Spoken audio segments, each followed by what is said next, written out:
ये प्रश्न है देवेश जी का भोपाल से। भक्ति में उत्साही कैसे बने? बहुत अच्छा प्रश्न है आपका। श्रीपाद रूप गोस्वामी जी ने उपदेशामृत नेक्टर ऑफ इंस्ट्रक्शन उस ग्रंथ में लिखा है कि उत्साहात निश्चयात धैर्यात तत्तत् कर्म प्रवर्तनात् संग त्यागात सतो वृत्ति षड्वी भक्ति प्रसिद्ध्यति। तो आपका प्रश्न है कि भक्ति में हम आध्यात्मिक कार्यों में उत्साही कैसे बने। तो उत्साह एक बहुत ही महत्वपूर्ण अंग है भक्ति में, 6 अंगों में से, जिससे हमारी भक्ति तीव्र होती है। तो बिना उत्साह के तो भक्ति की क्या बात करें। इस संसार में धंधा पानी हो, पढ़ाई लिखाई हो, जो भी कोई कार्य हो, बिना उत्साह के आप उसमें प्रगति कर ही नहीं सकते हैं। तो उत्साही तो हमें होना पड़ेगा। अब भक्ति में हम कैसे उत्साही बने? तो देखिए, सबसे महत्वपूर्ण है भक्ति में हम जब भक्ति के कार्यों में लगते हैं, श्रवणम कीर्तनम विष्णु स्मरणम पाद सेवनम, भक्ति के जो अंग हैं, तो हम भगवान के नाम का जप करते हैं, श्रीमद् भागवत भगवत गीता का अध्ययन करते हैं, भक्तों का संग करते हैं, भगवान के अर्चय विग्रह की सेवा करते हैं, समय समय पर धाम वास के लिए, धाम दर्शन के लिए जाते हैं। ये सारे कार्य हम भक्ति की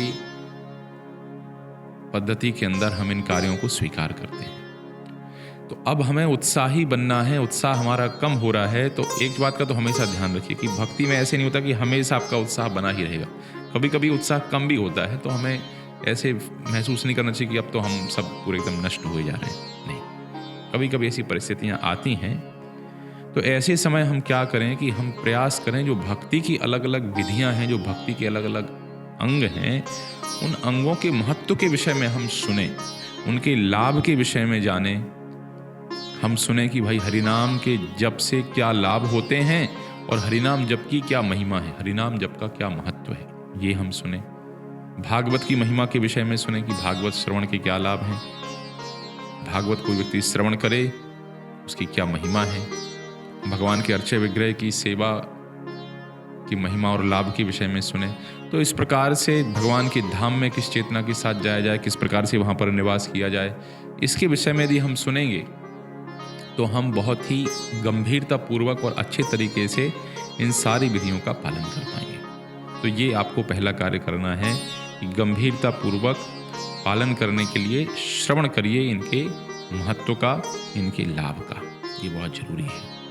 अच्छा, दूसरी बात, आप कोई परीक्षा की तैयारी करने जाते हैं, कोई कार्यक्रम कुछ भी आप करते हैं, तो आप एक प्लानिंग करते हैं, आप एक योजना बनाते हैं कि भाई ये मेरे जो है, ये मेरा कमज़ोर पक्ष है और यहाँ पर मैं अच्छा कर सकता हूँ। तो यदि मुझे ये 100 नंबर का 100 अंकों का पेपर है और वो मुझे करना है, तो ये विषय मेरे अच्छे हैं, यहाँ मुझे ध्यान देना, ये मेरी कमियाँ हैं। तो इसी प्रकार से भगवान चैतन्य महाप्रभु कहते हैं, असत्संग त्याग यही वैष्णव आचार। असत्संग, अभक्तों का संग, ऐसी क्रियाएं जो भक्ति के प्रतिकूल हैं, ऐसी क्रियाओं को करने से व्यक्ति का जो उत्साह है वो नीचे चला जाता है। तो हमें क्योंकि असत्संग में ऐसे लोग जो भक्ति का जिनसे परिचय नहीं है, इस प्रकार के लोगों के विचारों को ग्रहण करने से, ये सामान्यतः इनके विचार ऐसे रहेंगे जो भक्ति के प्रतिकूल होंगे। तो इन विचारों को ग्रहण करने से, इस प्रकार के लोगों के साथ संग करने से हमारा जो उत्साह है वो कम होता है। तो प्रयास करें कि असत्संग जीवन में ना हो आपके। और कई बार ऐसा भी होता है कि जो भक्ति के हम कहते हैं रूल्स और रेगुलेशंस, जब हम उनमें शिथिलता रखते हैं, हम प्रातःकाल उठने में शिथिलता रखें, या हम जो आहार की शुद्धि है उस आहार की शुद्धि में हम शिथिलता रखें, तो इस सब से क्या होता है कि हमारा जो संकल्प होता है, दृढ़ संकल्प, उन नियमों के पालन का, उस दृढ़ संकल्प में कमी आती है और फिर बाद में उस व्यक्ति के उत्साह में भी कमी आती है। तो प्रयास करें ऐसे असत्संग ना हो, हमसे नियम ना तोड़े जाएं, नियमों को ना तोड़ें, इसका आप अभ्यास करें। और तीसरा और बहुत महत्वपूर्ण एक कारण है वैष्णव अपराध। जिन वैष्णवों की कृपा से जिन वैष्णवों के आशीर्वाद से हमें इस भक्ति की प्राप्ति हुई है, हम प्रयास करें कि उनके चरण कमलों में हमसे कोई अपराध ना हो। ये वैष्णव अपराध तो अपने आप में एक बड़ा विषय है कि वैष्णव अपराध क्या होते हैं। फिर भी सामान्य रूप से हम वैष्णवों की निंदा ना करें। के तौर पर देखें तो हम किसी भी प्रकार की वैष्णवों की निंदा में शामिल ना हों, उनसे द्वेष न रखें वैष्णवों से, क्योंकि यदि ये हम करेंगे तो भगवान को ये सहन नहीं होता है। भगवान सहन नहीं करते हैं कि कोई उनके भक्तों की इस प्रकार से निंदा करे, उनसे द्वेष करे, उनको कष्ट पहुंचाए। तो इस बात का बहुत ध्यान रखना है कि वैष्णवों के प्रति हम अपराध न करें। शास्त्रों में तो बहुत सारे उदाहरण हैं जहाँ बड़े बड़े सिद्ध महापुरुषों को भी थोड़ी सी आध्यात्मिक कमजोरी का अनुभव हुआ वैष्णवों के प्रति अनजाने में अपराध करने से। जानबूझकर अपराध की तो कोई बात ही नहीं है। तो इस बात के ऊपर ध्यान रखें। और आप सबने देखा होगा, आपके परिवार में यदि कोई सेना में अधिकारी है, कोई बड़ा उद्योगपति है, कोई बड़ा ऑफिसर है एडमिनिस्ट्रेशन में, तो आपकी भी इच्छा होती है। आप जब उसके विषय में सुनते हैं कि चाचा जी हमारे ऐसे पढ़ाई करते थे, हमारे दादाजी का इतना बड़ा व्यवसाय हुआ करता था, तो आपके अंदर भी इच्छा एक होती है कि हम कैसे वो कार्य कर सकते हैं, कैसे सुनने से। तो भक्ति जीवन में भी, भक्ति के इस दिव्य मार्ग में भी अनेक महापुरुष, अनेक साधु संत महात्मा हुए हैं जिनका जीवन अपने आप में बड़ी प्रेरणा का स्रोत है।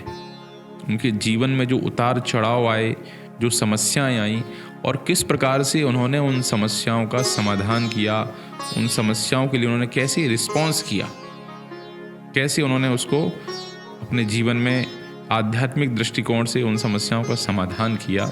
तो जब हम ऐसे महान आचार्यों के, महान वैष्णवों के जीवन के विषय में पढ़ते हैं, चाहे वो हमारे श्रील प्रभुपाद जी का जीवन हो, वो जीवन श्रीपाद रूप गोस्वामी का जीवन हो, श्री नरोत्तम दास ठाकुर जी का जीवन हो, ऐसे महान महान अद्भुत वैष्णव इस धराधाम पर आए हैं। तो जब हम उनके जीवन चरित्र के विषय में पढ़ते हैं तो वहाँ से भी हमें बहुत प्रेरणा प्राप्त होती है, बहुत उत्साह होता है।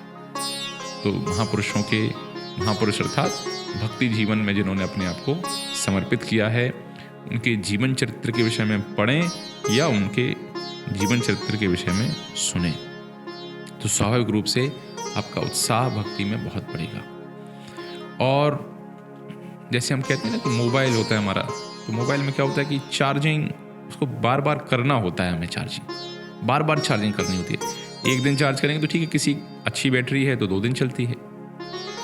अच्छा, किस प्रकार से आप उपयोग कर रहे हैं इस पर भी निर्भर करता है। और यदि बैटरी थोड़ी सी कमज़ोर है तो फिर 1 दिन ही चलती है, और ख़राब ही हो गई है तो 2 घंटे में डिस्चार्ज हो जाती है।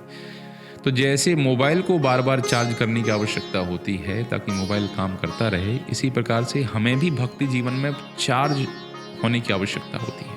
अच्छा, वो चार्जिंग क्या है? वो चार्जिंग है भगवान के भक्तों का संग। साधु संग सर्वशास्त्र कहे, लव मात्र साधु संग सर्व सिद्धि है। तो इस प्रकार के भक्त जिनका भक्ति की विधियों में, भक्ति के कार्यों में बहुत उत्साह है, बहुत उत्साही रहते हैं, इस प्रकार के भक्तों का यदि हम संग करें तो हम देखेंगे कि हमारा भी उत्साह भक्ति में नित्य बढ़ता जाएगा। ऐसे उत्साही जो भक्त हैं, और भक्त मतलब सामान्यतः जो भक्त अच्छे से जो अभ्यास में लगे हुए हैं, ठीक है, ऐसे उत्साही भक्तों का संग करने से वो हमें भगवान की सेवाओं में युक्त करते हैं, क्योंकि वो युक्त हैं भगवान की सेवाओं में, हमें भी युक्त करते हैं। और इस प्रकार से भगवान की सेवा में युक्त होने से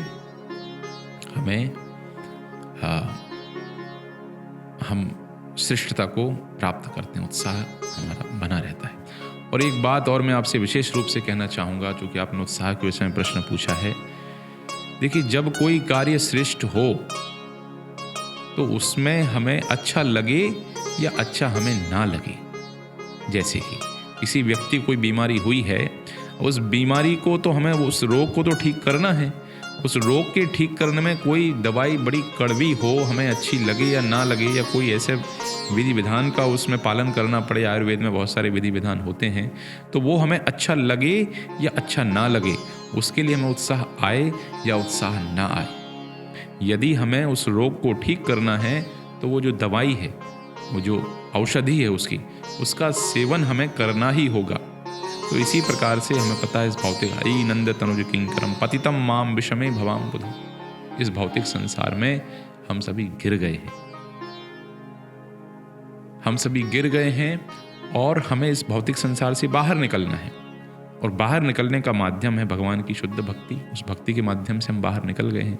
तो भक्ति करने में उत्साह आए या ना आए, हमें भक्ति करते रहना है। भक्ति के विधि विधानों का, भक्ति के अंगों का, भगवान के नाम जप का, भागवत श्रवण का पालन करते रहना। उत्साह आए या उत्साह ना आए, देखिए बहुत सामान्य सी बात है। आप लोग इतने सारे लोग सभा में बैठे हुए हैं, आशा करते हैं किसी को कोई आदत नहीं है, बुरी आदत, सिगरेट वगैरह कोई नहीं पीता है। लेकिन यदि आपके कोई मित्र पड़ोसी कोई पीते हों, तो जो सिगरेट पीते हैं, आप देखिए जब पहले दिन उसने सिगरेट पी थी तो कैसा खांसा था, लेकिन अभ्यास करते करते करते करते वो परिपक्व हो गया। 2 दिन में तो 5 दिन में तो इतना अभ्यास हो जाता है कि पहले वो नाक से धुआं निकालना शुरू करता है, फिर कुछ दिनों में तो सिगरेट के धुएं के छल्ले कानों से निकालना शुरू कर देता है। तो वही व्यक्ति जो पहले दिन सिगरेट पीने में खांस रहा था, आज वही व्यक्ति कानों से छल्ले निकाल रहा है धुएं के। कैसे हुआ? अभ्यास से।